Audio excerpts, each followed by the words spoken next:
بسم الله الرحمن الرحيم.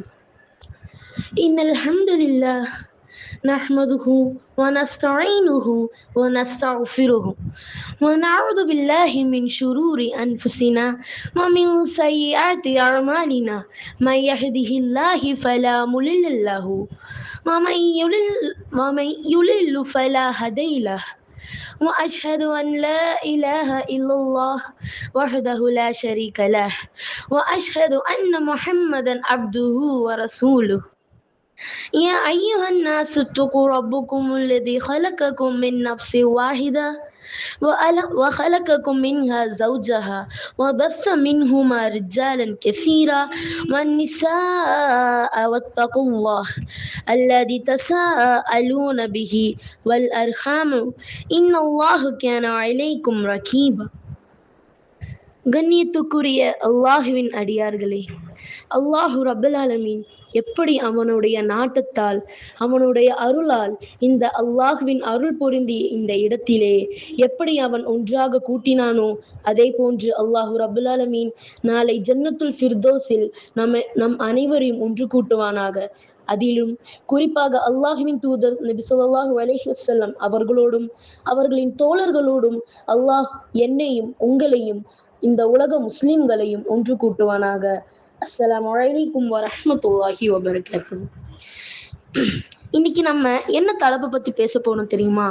அந்த தலைப்பு எப்படிப்பட்ட தலைப்புனா, இந்த கடைசி 10 நோன்புல நம்ம செய்யக்கூடிய ஒரு முக்கியமான விஷயமா இருக்கு. அதுதான் தௌபா. கண்ணியத்துக்குரியவர்களே, நம்ம கிட்ட யாராச்சும் வந்து தௌபாவுடைய அர்த்தம் என்ன அப்படின்னு சொல்லி நம்மகிட்ட கேட்டோம்னா நம்ம எல்லாம் என்ன சொல்லுவோம்? அல்லாஹ்விடத்துல பாவ மன்னிப்பு கேட்கறது தான் தௌபா அப்படின்னு சொல்லுவோம். இஸ்திக்ஃபார் கேட்கறது அப்படின்னு சொல்லி சொல்லுவோம். ஆனா இஸ்திக்ஃபார், அதாவது அல்லாஹ்விடத்துல பாவ மன்னிப்பு கேட்கறது என்பது தௌபாவுடைய ஒரு பகுதியா இருக்கு. அது தௌபாவுடைய அர்த்தம் இல்லை. இப்னு கைம் ரஹ்மத்துல்லாஹ் அவங்க வந்து சொல்றாங்க, அக்ஸரு நாஸ் லா யஅரிஃபூன கத்ர தௌபத்தின் மன் ஹகீகத்திஹா. மனிதர்கள்ல அதிக பேருக்கு தௌபாவுடைய உண்மையான விளக்கம் வந்து தெரியல அப்படின்னு சொல்லி அவர் சொல்றாரு. அல்லாஹ்வின் நேசத்துக்குரியவர்களே, தௌபாவுடைய உண்மையான அர்த்தம் என்ன தெரியுமா? அதோட உண்மையான விளக்கம் என்ன தெரியுமா? அதாவது திரும்புதல். இதுதான் தௌபாவுடைய உண்மையான அர்த்தம். இது ஒரு வகை தான் இஸ்திக்ஃபார், பாவ மன்னிப்பு அப்படின்னு சொல்லி சொல்றோம். எப்படி அல்லாஹ்விடத்துல திரும்புறது அப்படின்னா, எதையெல்லாம் அல்லாஹு ரப்பல் ஆலமீன் வெளிப்படையாகவும் மறைமுகமாகவும் வெறுக்கிறானோ அதிலிருந்து விலகி அல்லாஹ் விரும்புகின்ற செயலை நம்ம செய்யறது. அது வெளிப்படையாகவும் மறைமுகமாகவும் அல்லாஹுக்கு விரும்ப விஷயத்த நம்ம செய்யறது தான் இந்த திரும்புதல் அப்படின்னு சொல்லி சொல்றது. தௌபாவுடைய உண்மையான செயல் அப்படிங்கிறாங்க. அல்லாஹ்வின் நல்லடியார்களே, அல்லாஹ் வந்து நேசிக்கிறானா? யாரை நேசிக்கிறான்? அல்லாஹ் வந்து நேசிக்கிறான். இன்னல்லாஹு யுஹிப்புல் தவ்வாபீன். அல்லாஹ் தௌபா உடையவர்களை நேசிக்கிறான் அப்படின்னு சொல்லி சொல்றான் அல்லாஹ் தன்னோட குர்ஆன் வசனத்தில். அல்லாஹ் இந்த தௌபாவை உலகத்தில் இருக்கிற எல்லா முஸ்லிம்களுக்கும் கடமையாக்கியிருக்கான். வதூபு இலல்லாஹி ஜமீஅன் அய்யுஹல் முஃமினூன் லஅல்லகும் துஃப்லிஹூன ஐமானுக்கும். ஈமான் கொண்டவர்களே, எல்லோரும் அல்லாஹுவை நோக்கி திரும்பி வாருங்கள் அப்படின்னு சொல்லி அல்லாஹ் சொல்றான். இங்க அல்லாஹ் இன்னொன்னு சொல்றான், அல்லாஹ்விடத்துல தௌபா மூலியமா யார் அல்லாஹ்விடத்துல வர்றாங்களோ அவங்கதான் வெற்றியாளர்கள் அப்படின்னு சொல்லி அல்லாஹ் சொல்றான். இங்க இந்த உலகத்துல காசு இருந்தா, பணம் இருந்தா, வசதி வாய்ப்புகள் இருந்தா, பேர் இருந்தா, புகழ் இருந்தா வெற்றியாளர்கள் நம்ம சொல்லுவோம். ஆனா அல்லாஹ்விடத்துல எது வெற்றியாளர்கள் கருதப்படுது அப்படின்னா, தௌபாவை கொண்டு அல்லாஹ்விடத்துல திரும்பி வர்றதுதான் அல்லாஹ் உண்மையான வெற்றி அப்படின்னு சொல்லி இங்க சொல்றான். அல்லாஹ் நோக்கி திரும்பி வர்றவங்களை அல்லாஹ் வெற்றியாளர் அப்படின்னு சொல்லி சொல்றான். ஏன் அல்லாஹ் வந்து நம்மளை திரும்பி வாங்கன்னு சொல்லி அவன் குர்ஆன் வசனத்துல அதிகமா அல்லாஹ் நம்மளுக்கு வந்து வலியுறுத்துறான் அப்படின்னா, அல்லாஹ்க்கு தெரியும் ஆதமுடைய மகன் தவறு செய்யக்கூடியவன் தான் அப்படின்னு. இது நபி ஸல்லல்லாஹு அலைஹி வஸல்லம் அவங்களோட வார்த்தையா இருக்கு. ஆதமுடைய மகன் பாவம் செய்யக்கூடியவன். ஆனா அதுல சிறந்தவன் யாரு அப்படின்னு கேட்டோம்னா, தௌபா மூலயமா அல்லாஹ்விடத்துல திரும்பி வந்தவங்க இருப்பாங்கல்ல, அவங்கதான் அல்லாஹ்விடத்துல சிறந்தவங்க அப்படின்னு சொல்லி சொல்றான். மனிதன் வந்து பாவம் செய்வான், ஆனா அந்த மனிதனை படைச்ச ரப்பு அதை மன்னிப்பான். இந்த சுழற்சி முறை நாளைக்கு கியாமத்து நாள் வரைக்கும் நடக்கும். மனிதன் வந்து ஒரு பலவீனமானவன். அவன் பாவம் செய்வான்.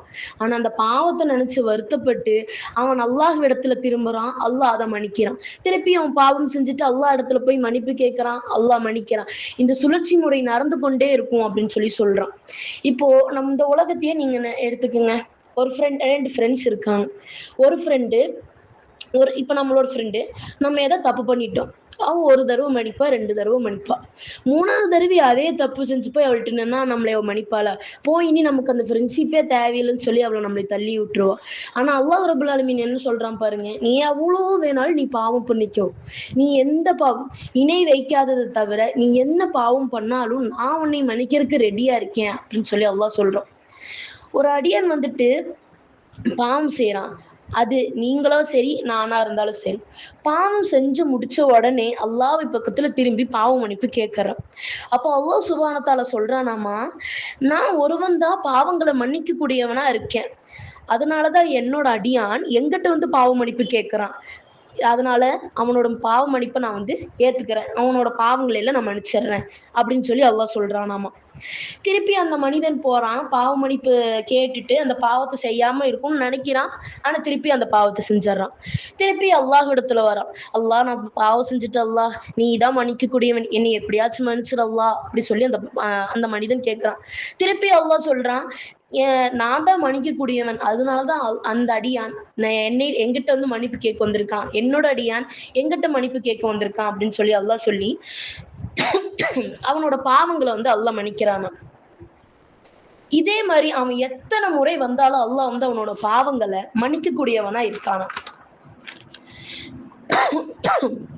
நபி ஸல்லல்லாஹு அலைஹி வஸல்லம் அவங்க சொல்றாங்க, அல்லாஹ் பகல்ல கைகளை நீட்டுகிறானாம்.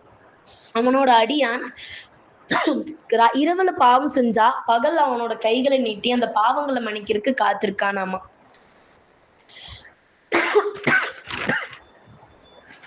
அதே அல்லாஹ் இரவுல வந்து அவனோட கைகளை வந்து நீட்டுறானா தன் அடியான் பகல்ல செஞ்ச பாவத்தை இரவுல மன்னிக்கிறதுக்கு அப்படின்னு. இதே அல்லாஹ் செஞ்சுக்கிட்டே இருக்கான். அல்லாஹ் சொல்றான், கியாமத்து நாள் வரை நம்முடைய சிறிய பாவமா இருந்தாலும் சரி, பெரிய பாவமா இருந்தாலும் சரி, அல்லாஹ் மன்னிக்க தயாரா இருக்கான். ஆனா நம்மள எத்தனை பேரு பாவ மன்னிப்பு கேட்க தயாரா இருக்கும்? எத்தனை பேர் அதுக்காக நம்ம நேரத்தை ஒதுக்குறோம்?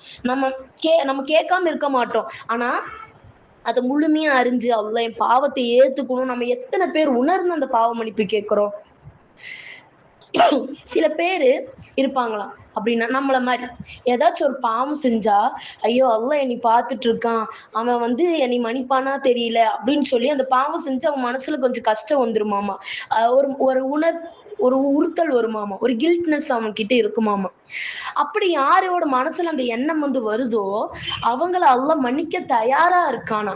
இல்லைன்னா அல்லாஹ் நம்ம மேல இரக்கம் காட்ட தயாரா இருக்கானாமா. அதுக்கான அடையாளமா இது சொல்றாங்க. ஆனா அல்லாஹ் பாதுகாக்கட்டும். சில பேர் இருப்பாங்களாமா, அவங்க எவ்வளவு சிறிய பாவம் செஞ்சாலும் சரி, பெரிய பாவம் செஞ்சாலும் சரி, அடுத்தவங்களை துன்புறுத்தினாலும் சரி, அவங்க மனசுல ஒரு கில்ட்டும் இருக்காதான், ஒரு கஷ்டமும் இருக்காதான். அவங்க மகிழ்ச்சியா இந்த உலக வாழ்க்கையை என்ஜாய் பண்ணிட்டு இருப்பாங்களாமா. அல்லாஹ் வந்து அவங்களை ஏன் அவங்க அல்லாஹ் வந்து என்ன நினைக்கிறான்னா, அவங்க அந்த பாவத்திலே விட்டுறட்டும் அப்படின்னு சொல்லி அல்லாஹ் விட்டுருவானா. அல்லாஹ் அதுல இருந்தெல்லாம் நம்மளை காப்பாத்தி தரட்டும். நவுது பில்லாஹ். நபி ஸல்லல்லாஹு அலைஹி வஸல்லம் அவங்க வந்து சொல்றாங்க, ஒரு அடியானுக்கு பாவ மன்னிப்புக்கு எவ்வளவு காலம் வரைக்கும் நேரம் இருக்கு அப்படின்னா, அவனோட உயிர் தொண்டைக்குழியில வர வரைக்கும், அவனோட ரூஹு தொண்டைக்குழியில அடையிற வரைக்கும், பின்ன சூரியன் மேற்குல உதியிற வரைக்கும் அவனுக்கு நேரம் இருக்கு அப்படின்னு சொல்லி சொல்றாங்க. அவன் மௌத்தார டைம்ல இருந்து இந்த துனியா முடியிற வரைக்கும் ஒரு அடியானுக்கு பாவ மன்னிப்பு கேட்கறதுக்கு உண்டான நேரம் வந்து அல்லாஹ் ஒதுக்கி கொடுத்திருக்கானா. அதுக்குன்னு நம்ம மவுத்து வரைக்கும் வெயிட் பண்ணக்கூடாது அப்படின்னு சொல்லி சொல்றாங்க. ஏன்னா அல்லாஹ் ஒருவனை தவிர வேற யாருக்கும் தெரியாது மவுத்து எப்ப வரும், என் நேரத்துல வரும் அப்படின்னு சொல்லி தெரியாது. இந்த இடத்துல ஷைத்தான் வந்து நமக்கு மனசுக்குள்ள ஒரு உபதேசம் வந்து கொண்டு வருவானாமா. என்னன்னா, பாவம் செய்யும்போது சரி, பாவம் செஞ்சு அல்லாஹ்விடத்துல நம்ம போய் திரும்பி அல்லாஹ்விடத்துல நம்ம தௌபா கேட்ட பின்ன ஷைத்தான் வருவானா அந்த பாவத்தை திருப்பி நம்மளை செய்ய தூண்டுறதுக்காக வந்து சொல்வானாமா, அல்லாஹ் அதுதான் சொல்லியிருக்கான்ல மௌத்து வரைக்கும் டைம் இருக்குன்னு, இப்ப செஞ்சுக்கலாம், நம்ம என்ன நாளைக்கா மௌத்தா போறோம், இந்த பாவத்தை செஞ்சுக்கலாம், யார் வந்து கேட்க போறா, அதுக்கப்புறம் அல்லாஹ்ட்ட போய் தௌபா செஞ்சுக்கலாம். அல்லாஹ் தான் எவ்வளவு தடவை பாவ மன்னிப்பு கேட்டாலும் நம்ம பாவ மன்னிப்பு ஏத்துக்குவான்ல, அதனால நம்ம போய் அப்புறமா வந்துட்டு பாவ மன்னிப்பு கேட்கலாம், இப்ப இந்த பாவத்தை செய்யலாம் அப்படின்னு சொல்லி சைத்தான் நம்ம மனசுல இந்த ஊசலாட்டங்களை வந்து ஏற்படுத்துவானாமா. அந்த ஊசலாட்டங்களை விட்டு அல்லாஹ் இடத்துல நம்ம பாதுகாப்பு கேட்கணும் அப்படின்னு சொல்லி சொல்றாங்க. எந்த அளவுக்கு கேட்பான் அப்படின்னா, நம்ம அந்த பாவத்தை செஞ்சு முடிக்கிற வரைக்கும் அந்த சைத்தான் நம்ம மனசுக்குள்ள அந்த நினைப்பு போட்டுக்கிட்டே இருப்பானா. அதனால நம்ம அல்லாஹ் இடத்துல அதிகமா அதுக்கேத்த மாதிரி நம்ம துவா செய்யணும் அப்படி சொல்லி சொல்றாங்க. அடுத்து குரான்ல 39வது அத்தியாயத்துல 53வது வசனத்துல அல்லாஹ் பாவ மன்னிப்பு பத்தி, பாவம் செஞ்ச அடியார்களை பத்தி சொல்றான். என்னன்னு பார்க்கலாமா? என் அடியார்களே, உங்களில் எவரும் வரம்பு மீறி தமக்கு தாமே தீங்களித்து கொண்ட போதிலும் அல்லாஹுடைய ரஹமத்தில் அவர் நம்பிக்கை இழக்க வேண்டாம். நிச்சயமாக அல்லாஹ் பாவங்களை மன்னிப்பான். நிச்சயமாக அவன் மிக மன்னிப்பவனும் மிக கருணையானவனாகவும் இருக்கின்றான் என நபியே நீர் கூறுவீராக. சுபஹான் அல்லாஹ். அல்லாஹ் இங்க வரம்பு மீறி பாவம் செய்த என்னுடைய அடியார்களேன்னு சொல்றான். இங்க அல்லாஹ் குற்றவாளிகளேன்னு நம்மளை கூப்பிடல, இங்க அல்லாஹ் பாவிகளேன்னு சொல்லி நம்மளை கூப்பிடல. வரம்பு மீறிய பாவம் செஞ்ச என்னோட அடியார்களே அப்படின்னு சொல்லி அல்லாஹ் தன்னோட அடியார்கள் அப்படி சொல்லி கூப்பிடுறான். நீங்க எவ்வளவு பாவம் செஞ்சாலும் அல்லாஹ் என்னை மன்னிப்பானா அப்படிங்கிற ஒரு எண்ணத்தை நீங்க வச்சிடாதீங்க. அல்லாஹ் ஒரு ரஹ்மத்துல நீங்க நம்பிக்கை இழந்துடாதீங்க. நிச்சயமாக அல்லாஹ் வந்து பாவத்தை மன்னிக்க கூடியவனா இருக்கான் அப்படின்னு சொல்லி சொல்றாங்க. அல்லாஹ் மிக கருணையாளனாகவும் இருக்கான்னு சொல்றாங்க. இந்த உலகத்துல நம்ம செஞ்ச இந்த பாவத்தினால நம்மளுடைய அத்தா நம்மளை திட்டினாலும் சரி, நம்மளோட அம்மா நம்மளை திட்டினாலும் சரி, நம்ம கூட பிறந்தவங்க, நம்ம ஃப்ரெண்ட்ஸ், நம்மளோட கணவர், யாரு நம்மளை திட்டினாலும் சரி, இந்த பாவத்துல நம்ம மன்னிக்காம இருந்தாலும் சரி, பெரும் பாவம் நம்ம செஞ்சிருந்தாலும் சரி, அல்லாஹ் சுப்ஹானஹு வ தஆலா சொல்றான், நான் உன் பாவத்தை வந்து மன்னிக்கிறேன், உன்னோட நம்பிக்கையை நீ விட்டுறாத, உன் நம்பிக்கையை நீ தளர விட்டுறாத, நான் உன்னை மன்னிக்கிறேன், ஏன்னா நான் கருணையாளனாக இருக்கேன் அப்படின்னு சொல்லி அல்லாஹ் சொல்றான். இன்றைய பாவத்திலிருந்து விலகி தௌபா செய்யணும். தௌபா எப்படி செய்யணும்னு நம்ம பார்க்கலாமா? நமக்கு தௌபானா நம்ம என்ன நினைச்சிடும், அல்லாஹ் என்னை மன்னிச்சிரு அப்படின்னு நம்ம தௌபா கேட்கிறோம்ல, அதுக்குண்டான நிபந்தனைகள் எல்லாம் என்னன்னு சொல்லி பார்க்கலாமா? முதல் நிபந்தனை என்னன்னா, அந்த பாவத்தை நினைச்சு நம்ம கஷ்டப்படணுமாமா. அல்லாஹ் நான் இப்படி ஒரு பாவத்தை செஞ்சுட்டேனே அப்படின்னு சொல்லி நம்ம கஷ்டப்படணும். அதை நினைச்சு நம்ம வருந்தணுமாமா. பின்ன ரெண்டாவது என்ன சொல்றாங்கன்னா, அந்த பாவத்திலிருந்து அந்த பாவத்தை வந்து செய்யக்கூடாது அப்படின்னு சொல்லி நம்ம மனசுல ஒரு நியத்தை கொண்டு வரணுமாமா, ஒரு உறுதி எடுக்கணுமாமா. அதுக்கப்புறம் மூணாவது என்னன்னா, அத மனம் வருந்தி அல்லாஹ் நான் இந்த பாவத்தை செஞ்சுட்டேன், என்னை நீதான் மன்னிக்க கூடியவன், நீதான் கருணையாளன்னு நம்ம மனம் வருதி, மனம் உருகி அல்லாஹ்விடத்துல வந்துட்டு நம்ம தௌபா செய்யணும் அப்படின்னு சொல்லி சொல்றாங்க. அடுத்து நாலாவது என்ன சொல்றாங்கன்னா, தௌபா செய்யும் போது அந்த பாவத்தின் பக்கம் செல்ல வேண்டும். தௌபா நம்ம செஞ்சுட்டோம், ஆனா மனசுல வந்து அந்த ஒரு இது இல்ல, அல்லாவுக்காகத்தான், அதாவது மனம் வருது, அந்த பாவமே இல்லை, பாவம் செஞ்சுட்டேன் அப்படின்னு சொல்லி தௌபா கேட்டு திருப்பி அதே பாவத்தின் பக்கம் வந்துட்டு போறோம் பாத்தீங்களா, அந்த மாதிரி எண்ணம் நம்ம மனசுக்குள்ள இருக்கக்கூடாது. நம்மளோட நீயத் வந்து உறுதியா இருக்கணும் அப்படின்னு சொல்லி சொல்றாங்க. அஞ்சாவது என்னன்னா, அல்லாவிற்காக பாவத்தை விடணும் அப்படின்னு சொல்லி நம்ம நீயத்திருக்கணும். இந்த மனிதர் வந்து என்னை என்ன நினைச்சிருவாங்க, இந்த பாவத்தை செஞ்சதுனால என் ஃப்ரெண்ட்ஸ் என்னை என்ன நினைச்சிருவாங்க, என் ஃபேமிலியில இருக்கிறவங்க என்னை என்ன நினைச்சிருவாங்க, இதுக்காக நான் பாவ மன்னிப்பு கேட்கறேன்னு இல்லாம, அல்லாவிற்காக, அல்லாஹ்க்கு இந்த செயல் பிடிக்காது, அல்லாஹ் இந்த செயலை தடுத்திருக்கான், அல்லாஹ்க்கு வந்து இது கோபமூட்டுற செயல், அதனால நான் இது செய்ய மாட்டேன், இதை நான் செஞ்சுட்டேனே அப்படின்னு சொல்லி பாவ மன்னிப்பு கேட்கணும். மத்தவங்களுக்காக பாவ மன்னிப்பு கேட்க கூடாது. அடுத்த ஆறாவது பாயிண்ட் என்னன்னா, தௌபா வந்து நம்ம தனிமையில கேட்கணுமாமா. ஏன் தௌபாவை நம்ம தனிமையில கேட்கணும் அப்படின்னா, நம்ம தௌபா கேட்கும் போது நம்ம மனம் வருந்தி சில டைம் நம்ம அழுது கேட்போம். அது வந்துட்டு நம்ம மனசுல வந்து என்ன ஆயிரும்னா, அடுத்தவங்களுக்காக செய்யக்கூடாதுன்னு நம்ம பார்த்தோம்ல, இப்ப யாராச்சும் பார்த்து நம்மளைப்பா அவ பாரு எவ்வளோ அல்லாஹ் இடத்துல தௌபா கேட்கிறா அப்படின்னு சொல்லி நம்மளை பாராட்டும் போது அது முகஸ்துதியா மாறிடும் அப்படின்னு சொல்லி சொல்றாங்க. அதனால தௌபா வந்துட்டு தனிமையில கேட்கணும் அப்படின்னு சொல்லி சொல்றாங்க. அடுத்து ஏழாவது பாயிண்ட் என்னன்னா, அல்லாஹ்விடத்துல மட்டும் தௌபா கேட்கணும் அப்படின்னு சொல்லி சொல்றாங்க. யார் மூலியமாவும் வந்து கேட்கக்கூடாது. ஒரு தர்காட்ட போயிட்டு இவங்கள்ட்ட நான் வந்து பாவ மன்னிப்பு கேட்டா இவங்க அல்லாஹ்விடத்துல போய் எத்தி வச்சிருவாங்க அப்படின்னு சொல்லி நம்ம பாவ மன்னிப்பு கேட்கக்கூடாது. நபி ஸல்லல்லாஹு அலைஹி வஸல்லம் அவங்க கிட்ட போய் நம்ம பாவ மன்னிப்பு அல்லாஹ்விடத்துல கேளுங்கன்னு சொல்லி நம்ம கேட்கக்கூடாது. நமக்கும் அல்லாஹ்வுக்கும் இடையில எந்த ஒரு திரையும் கிடையாது. அதனால பாவ மன்னிப்பு நம்ம யார்கிட்ட கேட்கணும் அப்படின்னா அல்லாஹ் இடத்துல மட்டும்தான் கேட்கணும் அப்படின்னு சொல்லி சொல்றாங்க. அடுத்தது 8வது என்ன சொல்றாங்கன்னா, பாவ மன்னிப்பு கேட்ட பின்பு அந்த பாவத்தின் பக்கம் நம்ம போகக்கூடாது. அந்த என்ன பாவம் அப்படிங்கறத நம்ம யார்கிட்டயும் தெரிவிக்க கூடாது. அப்படி நான் இந்த பாவம் செஞ்சேன், ஒரு காலத்துல நான் இப்படி ஒரு பாவம் செஞ்சேன், அதுக்காக நான் பாவ மன்னிப்பு கேட்டுட்டேன் அப்படின்னு சொல்லி நம்ம மத்த அடியார்கள் கிட்ட நம்ம போய் சொல்லிட்டோம் அப்படின்னா, திருப்பியும் நம்ம அந்த பாவம் செஞ்சது போல நமக்கு தீமை கிடைக்கும் அப்படின்னு சொல்லி சொல்றாங்க. அபூ ஹுரைரா ரலியல்லாஹு அன்ஹு அவங்க சொல்றாங்க, நபி ஸல்லல்லாஹு அலைஹி வஸல்லம் அவங்க ஒரு நாளைக்கு 70 முறைக்கு மேல பாவ மன்னிப்பு கேட்கக்கூடியவங்களா இருந்தாங்களாமா. நபி முகமது நபியே 70க்கும் மேற்பட்ட தடவை பாவ மன்னிப்பு கேட்டா நம்மள எவ்வளவு பாவ மன்னிப்பு கேட்கணும்? பாவத்திலிருந்து விலகி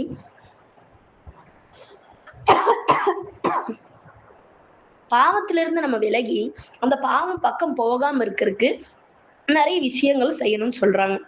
என்னென்ன விஷயம் அப்படின்னா, முதல் விஷயம் தொழுகை. 5 வேளை தொழுகையை நம்ம கரெக்டா தொழுதுட்டோம்னா நம்ம அந்த பாவமே செய்ய மாட்டோம். அந்த பாவமோட நினைப்பே வராது. அல்லாஹ்வுடைய நினைப்பு இருக்கும்போது நமக்கு பாவங்களோட நினைப்பு வராது. அடுத்து என்னன்னா, நல்ல அமல்கள செய்யணும் சொல்றாங்க. நெறைய செயல். நம்ம வந்துட்டு நெறைய ஜக்காத் குடுக்கலாம்.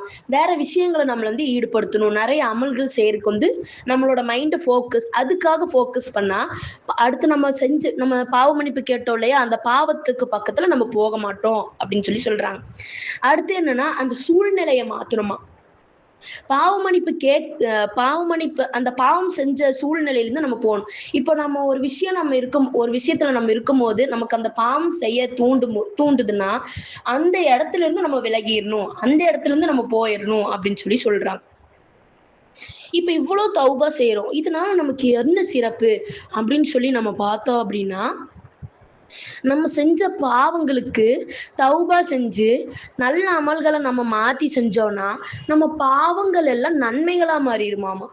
உதாரணத்துக்கு நம்ம மழை அளவு பாவம் செஞ்சிருந்தாலும் கூடி நான் அல்லாஹ் இடத்துல நம்ம அந்த பாவ மன்னிப்பு கேட்டு அந்த பாவத்துக்கு நம்ம திருப்பி போகாம இருந்தோம் அப்படின்னா அல்லாஹ் நம்மளுடைய பாவங்களை தீமையிலிருந்து மாற்றி நன்மையாக்கிடுவானா.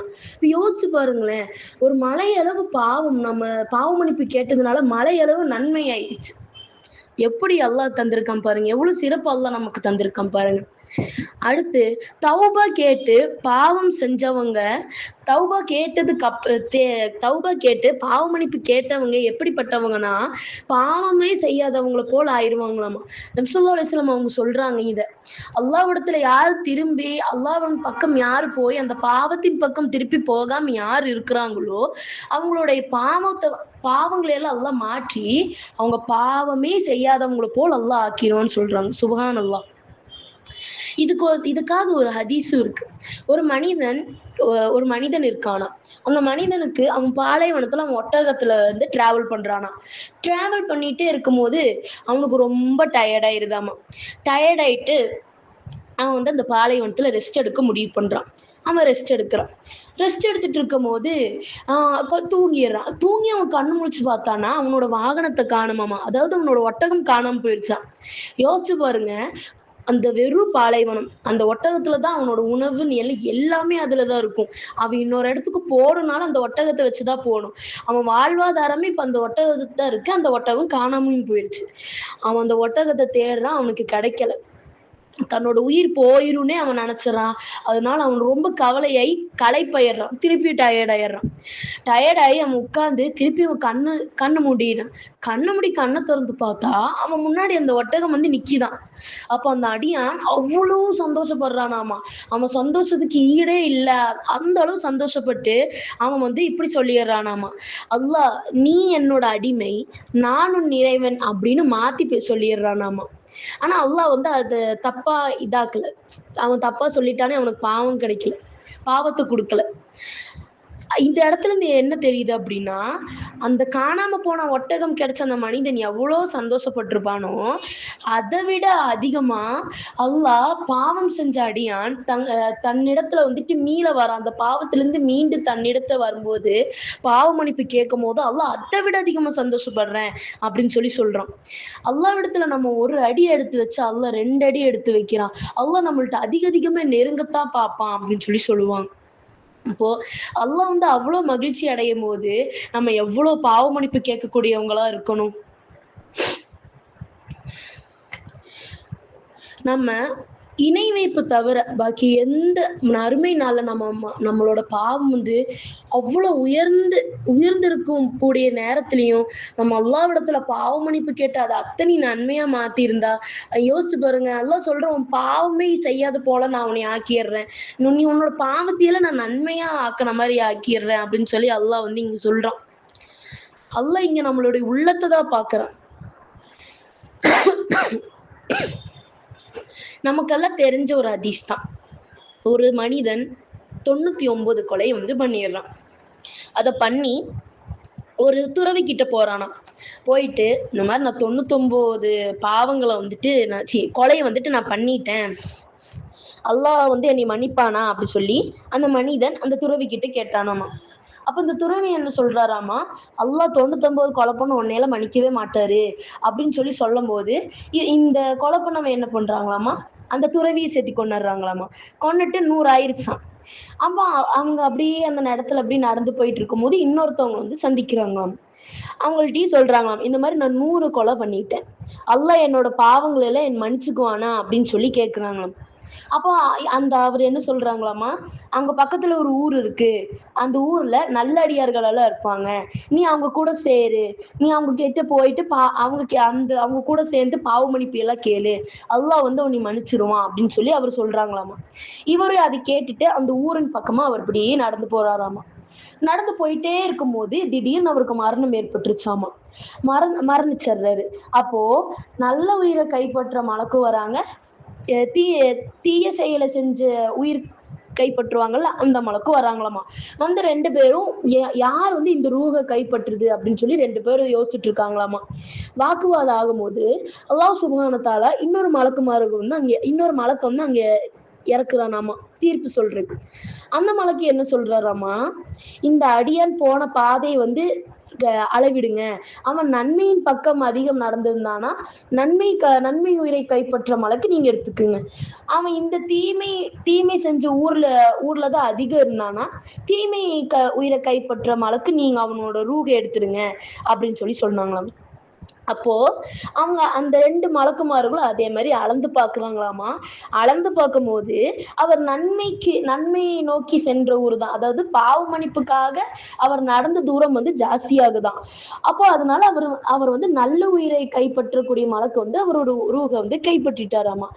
ஆனா இங்க நடந்த உண்மை என்ன தெரியுமா, அவரு அந்த தீமை செஞ்ச அதாவது அந்த பாவங்கள் செஞ்ச ஊர்லதான் அதிகம் இருந்திருப்பாராம்.